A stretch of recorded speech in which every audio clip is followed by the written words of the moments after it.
Assalamualaikum warahmatullahi wabarakatuh. Perkenalkan, nama saya Safara Rafika Marzamansyah dari kelas Bisnis Digital 2002A, NIM 22081494047. Di sini saya akan menyampaikan narasi sejarah bahasa Indonesia dan prospek bahasa Indonesia di era modern dan kedepannya. Bahasa Indonesia adalah bahasa nasional yang dipakai oleh seluruh masyarakat Indonesia. Karena di Indonesia terdapat banyak sekali suku, maka bahasa Indonesia berfungsi sebagai lambang kebangsaan nasional, identitas nasional, cara pemersatu suku, bangsa, dan alat komunikasi antar budaya daerah. Bahasa Indonesia lahir pada tanggal 28 Oktober 1928. Pada saat itu, para pemuda dari berbagai pelosok Nusantara berkumpul dalam kerapatan pemuda dan berikrar. 1. Bertumpah darah yang satu, tanah Indonesia. 2. Berbangsa yang satu, bangsa Indonesia. Dan ketiga, menjunjung bahasa persatuan bahasa Indonesia.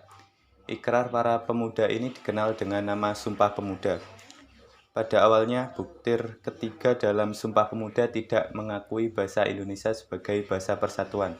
Dalam Kongres Pemuda pertama yang berlangsung 30 April sampai 2 Mei 1926, Muhammad Yamin menyatakan hanya ada dua bahasa, yakni Jawa dan Melayu, yang berpeluang menjadi bahasa persatuan. Namun Yamin yakin bahasa Melayu lebih sesuai sebagai bahasa persatuan. Salah satu alasan bahasa Melayu dijadikan dasar bahasa Indonesia adalah karena selama berabad-abad bahasa Indonesia telah digunakan sebagai bahasa pengantar dalam komunikasi di Indonesia. Bahasa Melayu dipakai di mana-mana di wilayah Nusantara serta makin berkembang dan bertambah kukuh keberadaannya.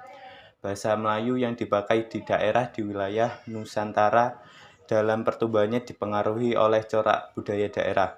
Bahasa Melayu menyerap kosakata dari berbagai bahasa, terutama dari bahasa Sanskerta, bahasa Persia, bahasa Arab, dan bahasa-bahasa Eropa.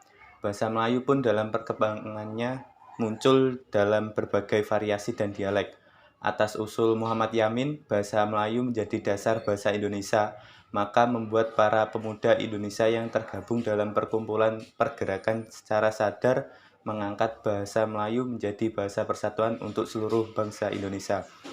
Keunggulan bahasa Melayu yang menjadi dasar bahasa Indonesia membuat bahasa Indonesia semakin kokoh dan semakin berkembangnya zaman, bahasa Indonesia tetap terjaga keutuhannya.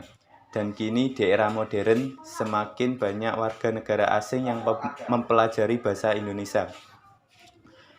Bahasa Indonesia menyatukan dan menjadi kebanggaan Indonesia.